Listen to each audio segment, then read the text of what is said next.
I'm Cynthia James, and this network is about changing lives one woman at a time.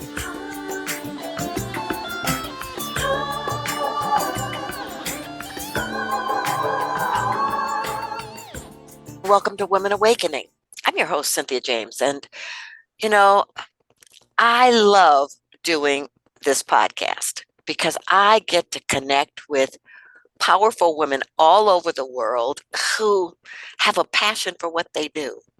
I mean, they're really change makers, but what makes it so fabulous is they're just ordinary women like you and me, but they've decided to step into their field of power, to step into the place where they get to bring their gifts to the planet and inspire the rest of us. So we do these every week. We're on Spotify, iTunes, iHeart, Spreaker, Amazon. We're on video, YouTube. Subscribe, share the videos, tell other women. I guarantee you, we've been doing this now for 3 years, women all over the world. There has not been one woman that I haven't walked away with an aha moment. So I'm really grateful that you're here. My guest today is someone I've known for a while, and her name is Alex Marcoux. She's a multi-award-winning author of visionary fiction and spirituality books. She considers herself a truth seeker, as she's always sought truths hidden from humanity and woven them into her work, whether writing suspense or spiritual books. So since 2011, she has been on a journey learning about sacred mysteries and magic of autism and its relationship to humanity's spiritual evolution. Whoa, can't wait to talk about that.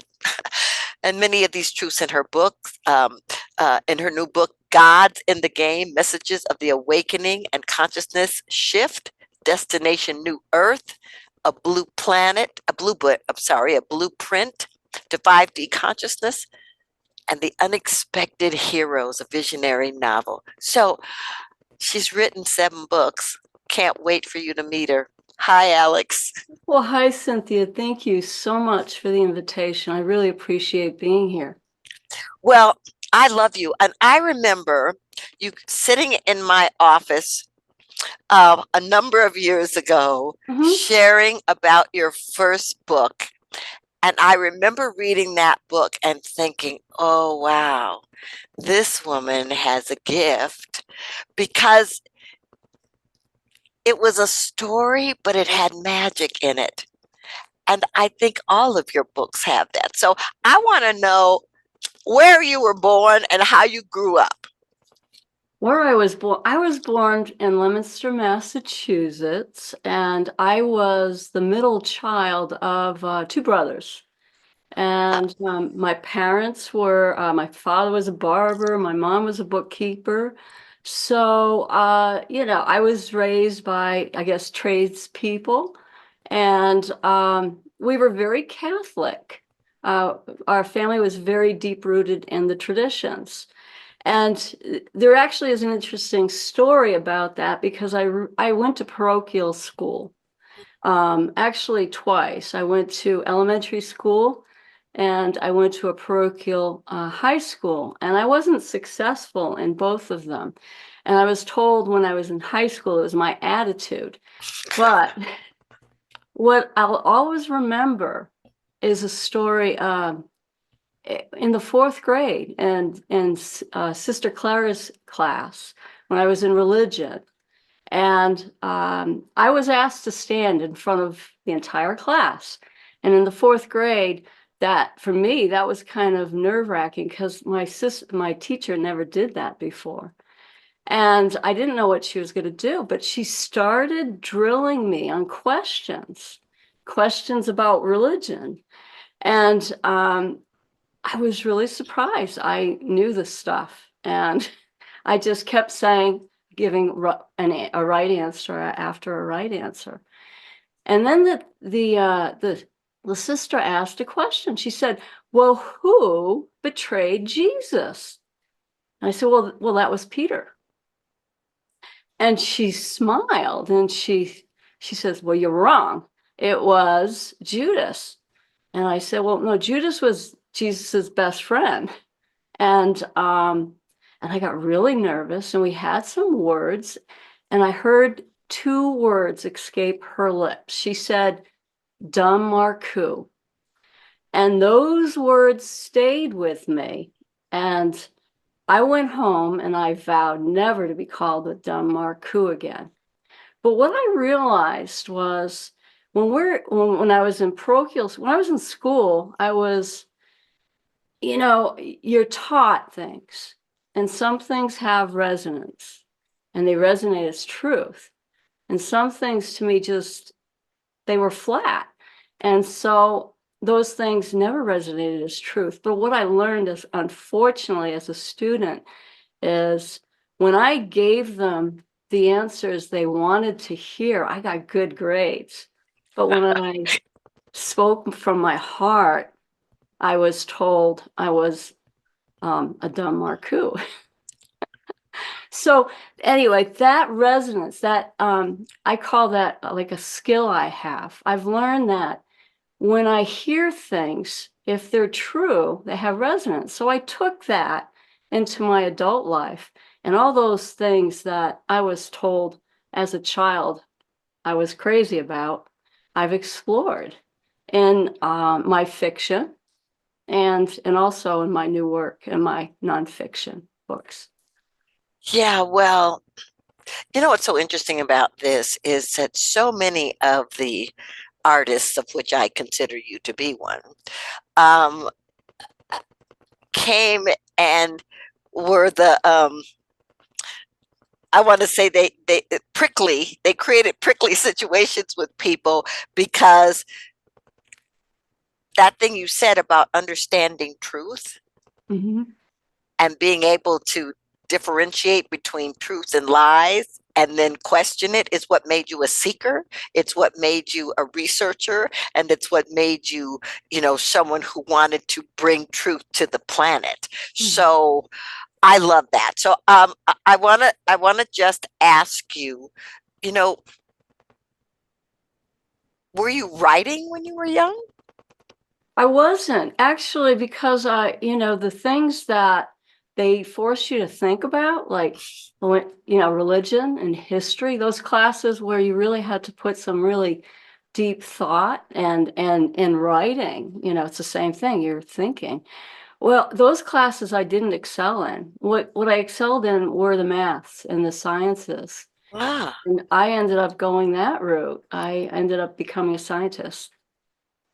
oh, that's so interesting. Okay, so tell me the bridge between science and becoming an author.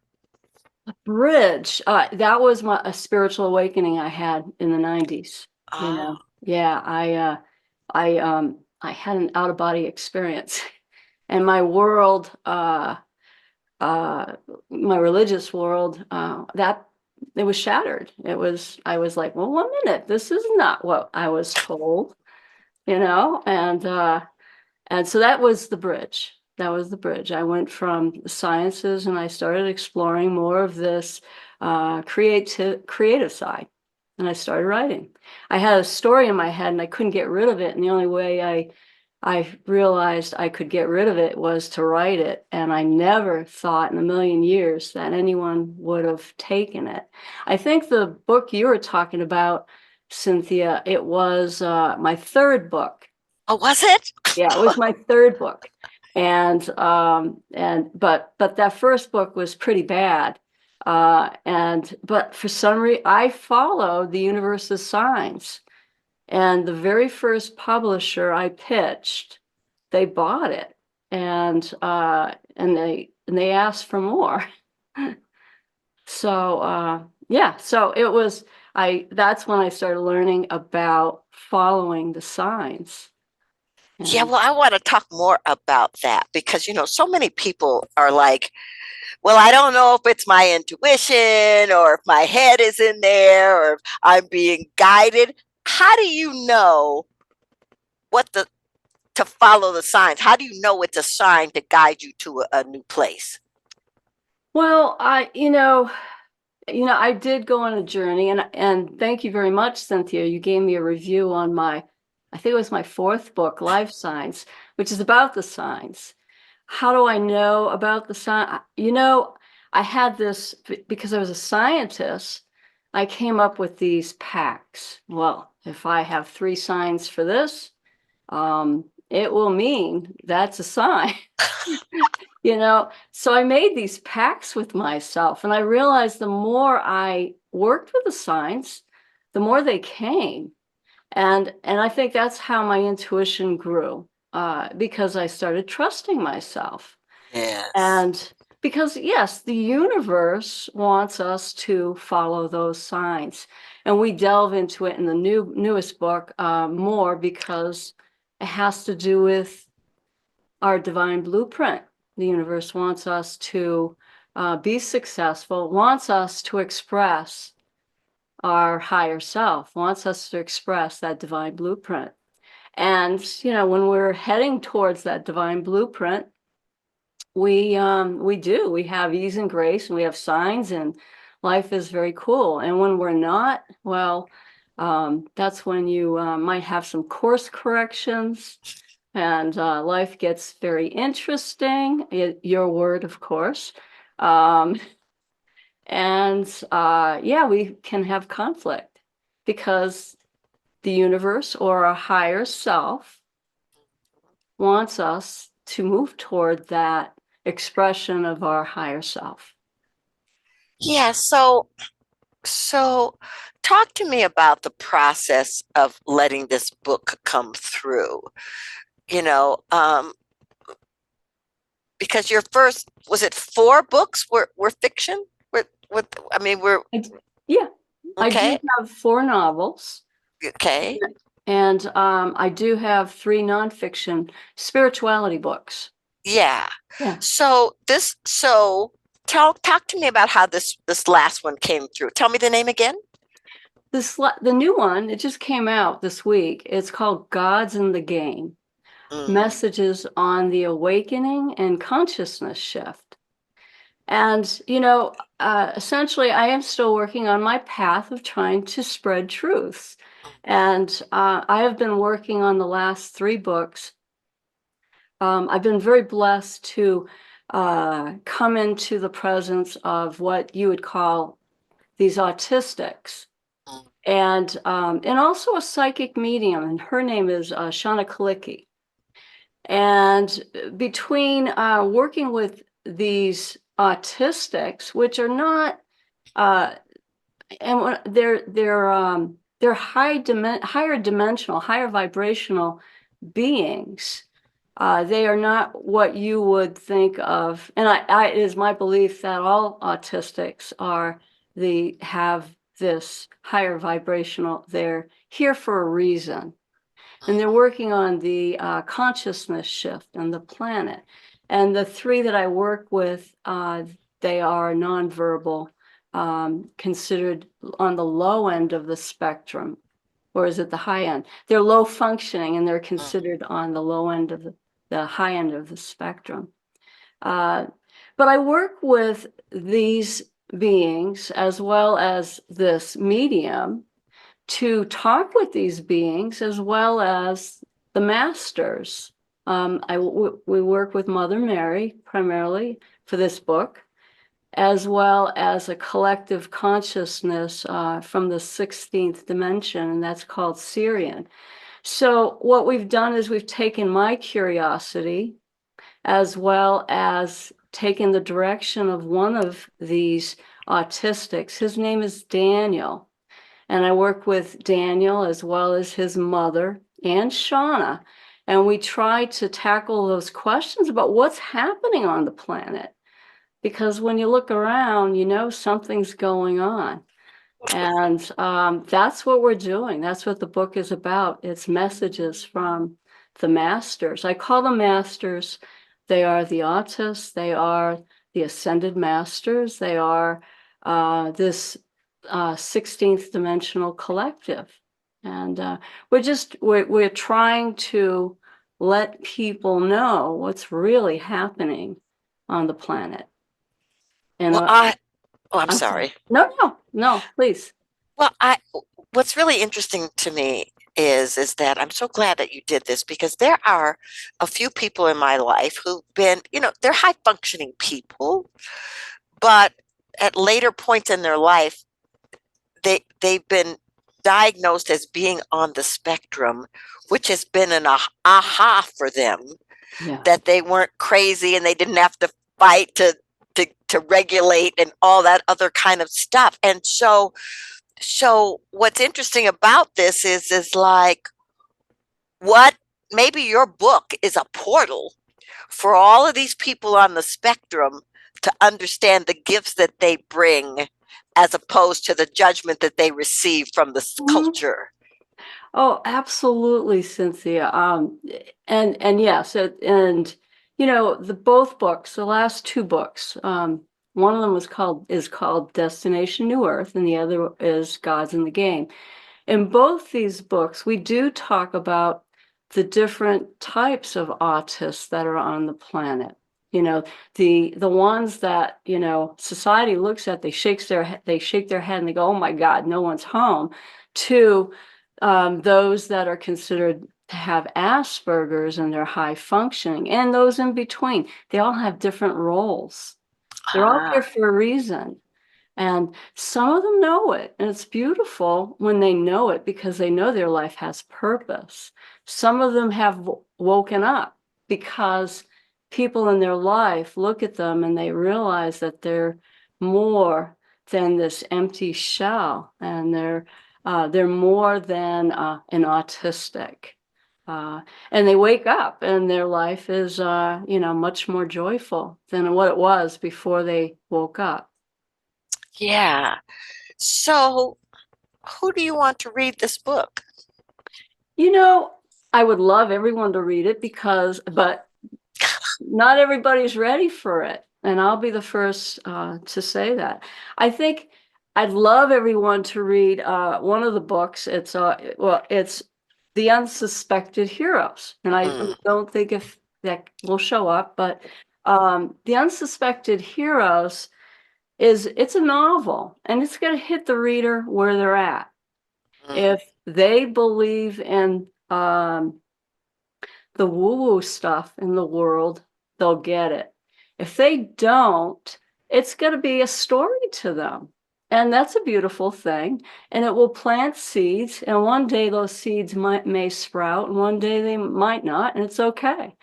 But for the last two books, and let me please, I know I probably shouldn't do But you're this. going to be on, it's okay, you're going to be on YouTube. So I the am. people, the people who are on YouTube will see it. So hold them up again. Okay, so yes, this is the new one, God's in the Game. and this is the Destination New Earth.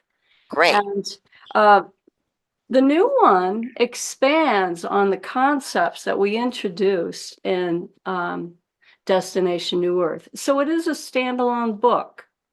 But whoever is on a spiritual path, not a newbie to the path, the newbie should check out The Unsuspected Heroes. Oh, okay. Someone who's been on the path and they've been working on their awakening, or they have awakened, this book is for them. Well, this is so interesting. I just want to ask for you personally. I mean, clearly, there's energy that comes through you. That's how you write. But how have you experienced being on the planet as you? How have I experienced as me, as Alex? Are you talking about like the things that are happening on the planet today, or my life is actually quite lovely. I live in I'm a hermit. I don't go out much. I love life. I try to commune with nature. I have a beautiful son who's getting married, and life is good for me. And I've been told by the higher dimensional masters, if it's not knocking on my door, Alex, don't worry about it. And Right. that's how I live my life.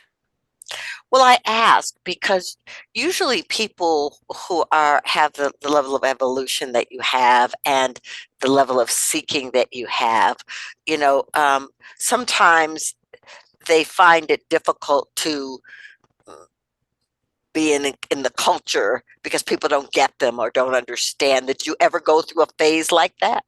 Oh, every day.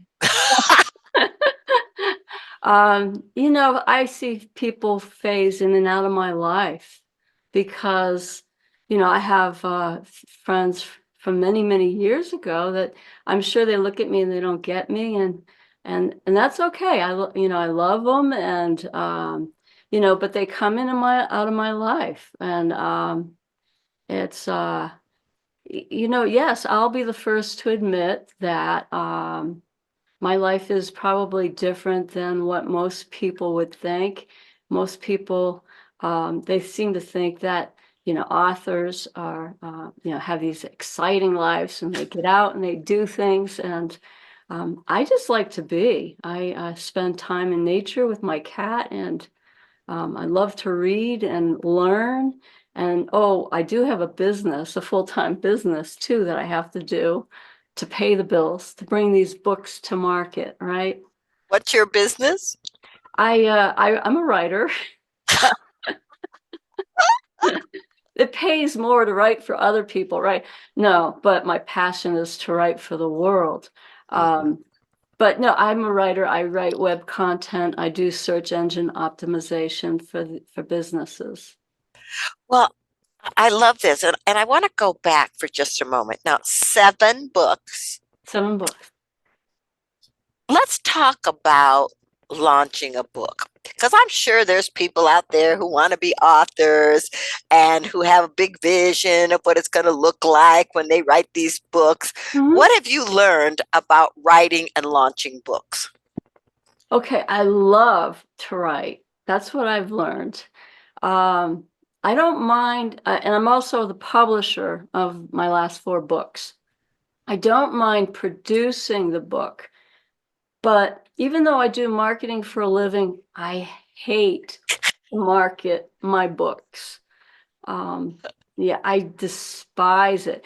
And if you want to write a book and bring it to market, you have to plan on that's a full-time job, promoting a book. And it's the hardest part of the job. These type of situations for me are really very challenging for me to come and sit and talk to people. Talk to you. You make it easy, Cynthia, because I know you, and I don't think you're going to throw me under the bus. But Right. but there are those interviewers that will be the first to do that. But anyway, so for writers, if you know, writing is a beautiful thing, and it's connecting with your higher self. And if you're called to do it, oh my God, do it. It is a beautiful experience. The writing process, the creation of a book, you are a creator, right? Yes. And it's beautiful. If you like to get out and talk to people and promote, you'll be very successful. Yeah. Yeah, it's been a journey for me because I've written 5 books, and I think I was in fantasy land the first book, and I just thought I was gonna meet the right people. It was gonna go to, I don't know. Yeah. It was interesting, but I wanted you to talk about that because anybody who's listening, if you want to write a book, if something wants to come through you, trust it. Mhm. And the marketing for anybody is not the easiest or the funnest part, but Right. getting your message out in the world is important. So, Alex, how do people find you? How do they get your new book? Sure. Well, I do have a website, and it's my name. It's Alex Marcoux. It's spelled Marcous .com. And yes, you can go there if you're interested. Sign up for my newsletter. I don't do very many. Um, and if my books are available, obviously on Amazon.com, as well as a lot of online bookstores. what I would ask is if anybody's interested, please go to your favorite either bookstore or online source, wherever you normally would buy your book. And even if they don't have it, ask them to bring it in, because it won't get into the stores if people don't go in and ask for it. But it is available on Amazon, and I think that's how you can, yeah. Yeah, well, ladies, what I want to say to you is um, there's something about Alex that taps into magic, whether it's the novels or whether it's the nonfiction books. And I think as an author, as a person who, a public figure, reading other people's work and getting and to understand the gifts that they bring assists you in bringing being a more powerful artist. So, Alex, I asked the same last question to everybody on my show. This show is called Women Awakening. What do you think is the most important thing about women awakening on the planet in this moment? Oh, that they realize how important they are to this planetary shift in consciousness, and that their awakening matters. It isn't that it's when one person awakens, they not only affect themselves, they affect all those around them, as well as all those the world. And if you take a look at the world today, things are pretty crazy. It's chaotic. Our futures seem to be uncertain, and oh boy, it can be scary, and that might be true, but it also can be glorious and magnificent and miraculous. And I believe where you focus your attention, you're creating your reality. Humanity is currently facing something it's never faced before. It's not at this scale. We're facing the possibility and probability of collectively shifting a consciousness. And, I say possibility because it isn't a done deal. And what is important and what we need to do, more of humanity needs to awaken. And the messages that we received for this new book is that the awakening, we need to reach a higher level of awakening in order to jumpstart this collective awakening. You say, well, what higher level? It's important that people realize that they are energetic expressions. They are energetic conduits, and they can work with that energy. That they're creators and they're sovereign, and they get to choose not to be influenced by others and to work toward that divine blueprint, that expression of their soul, that authentic self. And, one of the tips we give in the new book, and I'm hoping I can share it here. It is for the masters share to treat your life like a compass and know that your divine blueprint is true north. And when you're navigating toward your divine blueprint, your life flows with ease and grace. It just flows. It's smooth sailing. But when you take a look at your life and you have stagnation, or you have challenges, or you have interference, it is possible. It's essential. You're not heading towards your divine blueprint, the expression of who you really are. And, we as a society, we have this habit of essentially, what is it? What's the phrase? It's when the going gets tough, the tough get going, right? And that works to some extent, but if your life is full of conflict, full of a struggle, I would really take a look at that. Go inside and sort out, is this a test of persistence, or is the universe sending you a message? What I want you to know is you're important.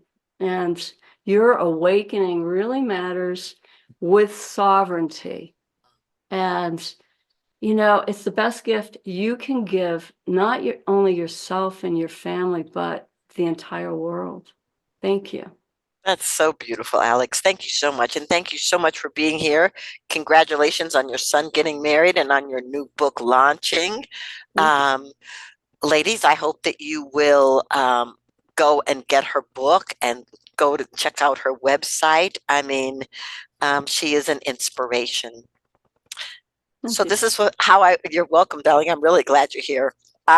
Ladies, I always end the show the same way. And I love what Alex just said. Your awakening is important.